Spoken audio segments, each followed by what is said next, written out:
Alice Goes to Hollywood.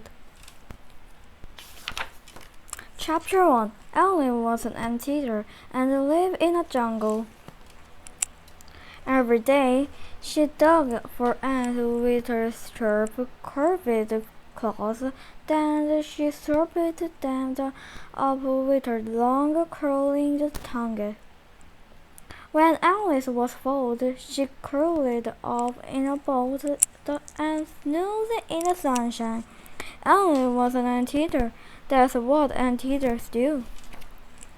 One day, Alice found a magazine stuck on a thorn bush. It was called the Fabulous Film Stars, and it was all about the famous people who made amazing films. Alice made a big decision. I'm going to be a film star, she told the other anteater. Just you want and see.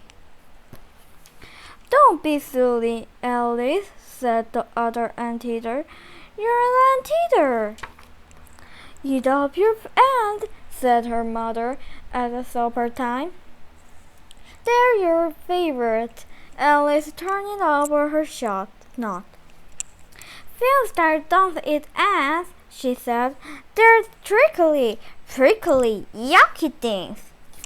Days passed while the other anteaters went to dig eggs. Alice stayed at home and taught herself to tap dance. While the other anteaters snoozed in the trees, Alice taught herself to sing la la la la. And when she was alone in the jungle, Alice practiced making speeches in the different voices. Come up and see me sometime. On one afternoon, while the other anteaters were hunting, Alice painted the toenail pink and her lip red. Then she went to see Cornelius the crocodile. Chapter 2. Cornelius was lying in the water. When he saw Alice, he waddled onto the shore.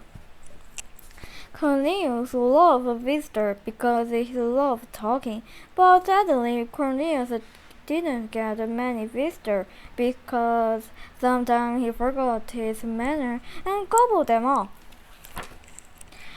Alice stood far away from Cornelius. She looked at his sharp teeth. Hello, she said nervously. How are you? Completely full, replied Cornelius. He yawned. His mouth was as big as a cave. I've heard you want to be a film star. I will be film star, said Alice. I want to be a film star, said Cornelius. Would you like to hear about? No, thank you, said Alice quickly. She knew that once Cornelius started talking, it was almost impossible to make him stop. How can I help? Asked Cornelius. I need clothes to go to Hollywood, said Alice. Then you must look in my dressing-up box, replied Cornelius. It's full of beads and balls that I've collected.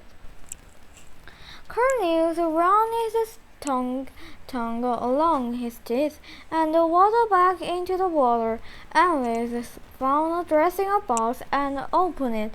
She was never seen so many wonderful things.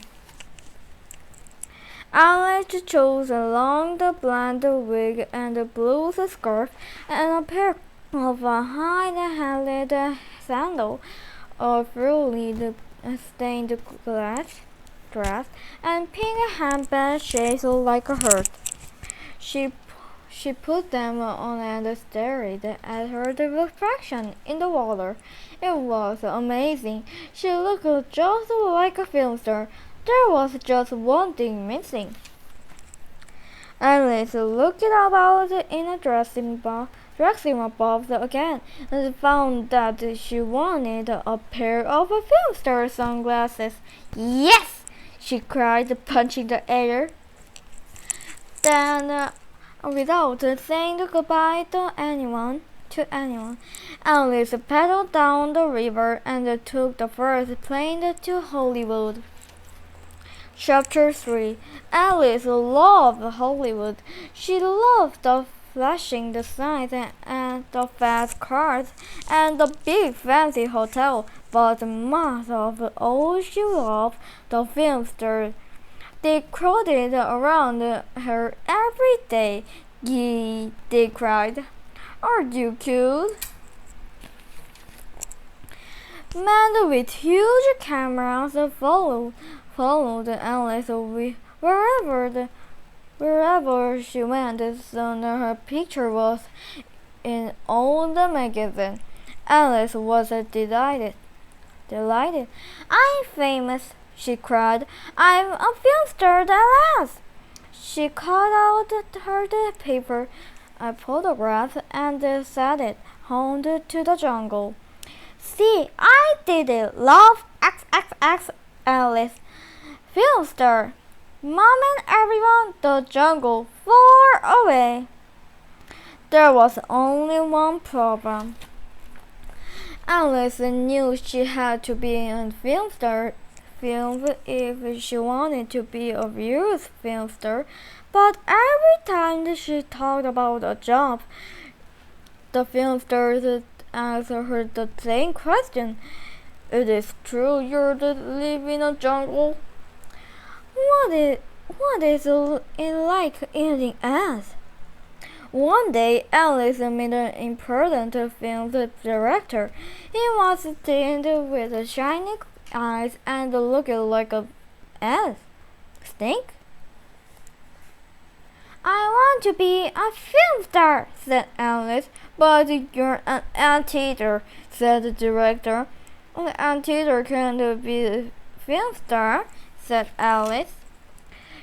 So Alice showed the director all the things she had taught herself to do.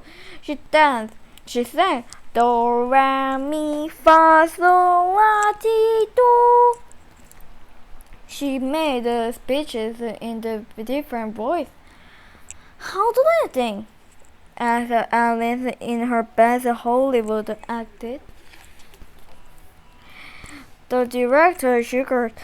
Don't call me, I'll call you, he said. What does that mean? Asked Alice. It means I don't have any parts for anteater, said the director. The end.